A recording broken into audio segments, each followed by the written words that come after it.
God's word to Cain were not harsh. They were filled with love and a warning. When God speaks to us, he speaks to us in love, but it's also with a warning. If you are in sin, the Lord will speak to you in love with a warning to say you need to stop this.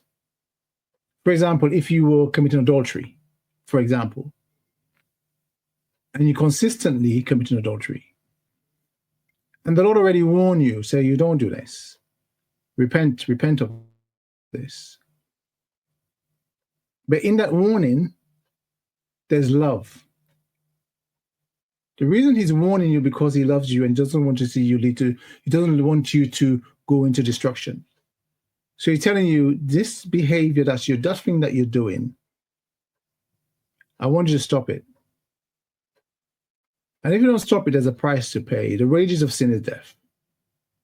Especially if you are a minister of God or a leader in the church and you are committing adultery. The Lord has warned you a few times, but you refuse to listen. You continue down that way, doing it. Don't play with the Lord. He's spoken to you already about it. You need to stop it. You need to repent. You need to come clean and deal with the consequences of your actions.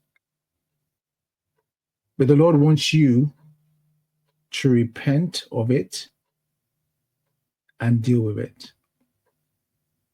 Because that is creating a problem between you and God. The Lord hates sin, and he doesn't associate himself with sin.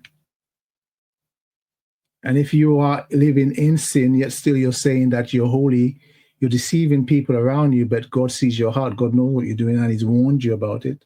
He tells you to stop. But if you're being rebellious, there's a price to pay for that. But if you are caught in this situation and you find it difficult to make a decision, choose God. Choose him. Don't allow the enemy to draw you into that shadow, into the shadows, because you're moving away from the light into the shadows, and now you can hardly see the light. You're in the dark. And you feel there's no way back.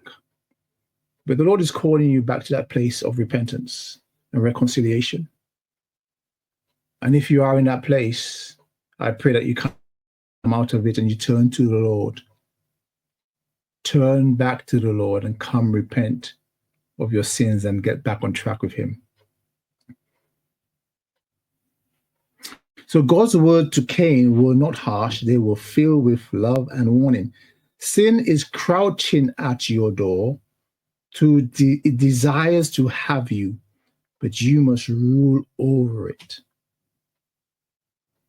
Sin is crouching at the door. It desires to have you, but you must rule over it. Genesis 4:7. Notice God did not say, I will master it for you. He said, you must master it. Responsibility lies with us. That situation you're struggling with, the Lord wants you to master it. You have to make a decision to say, you know what, Lord, help me to deal with me this. Help me to stop this. You must master it. Responsibility lies with you.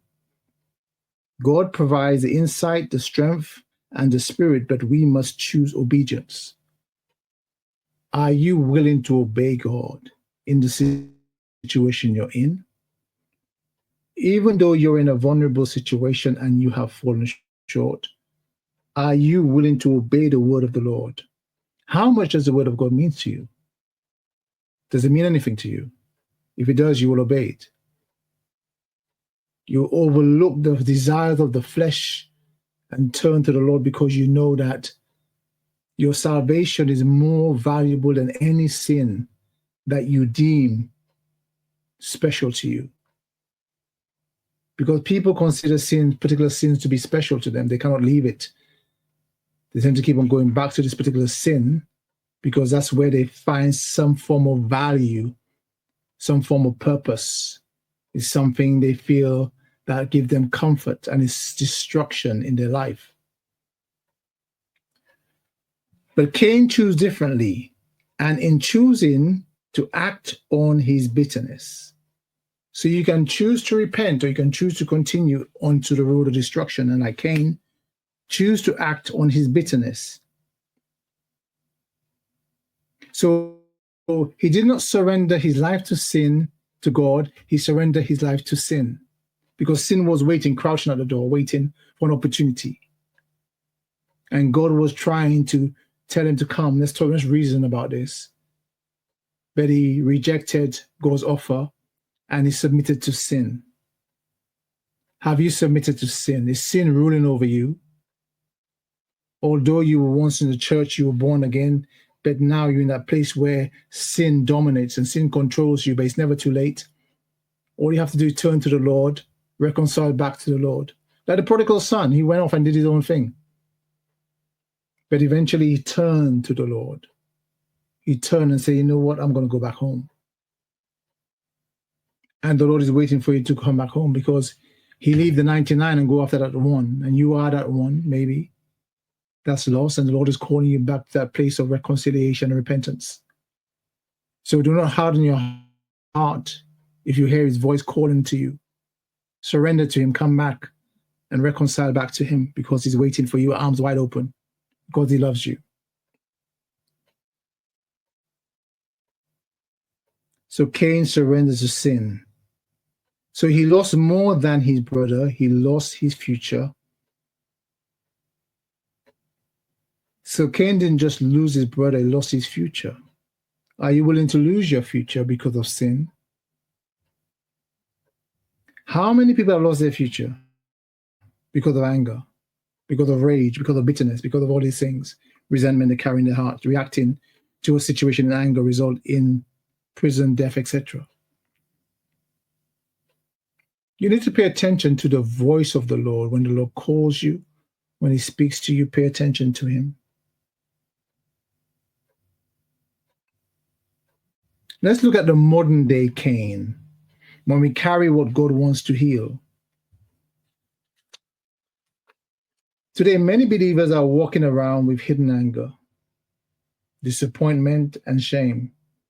Like Cain, they are annoyed, frustrated, bitter, but often with God, not others. Yet, unable to express this, they turn their anger on to others. Their spouse, their children, their co-worker, their church members, etc. I think the most difficult thing to be around is an angry person. They're volatile, unpredictable. They can snap any second. They can become somebody totally different compared to how they normally are.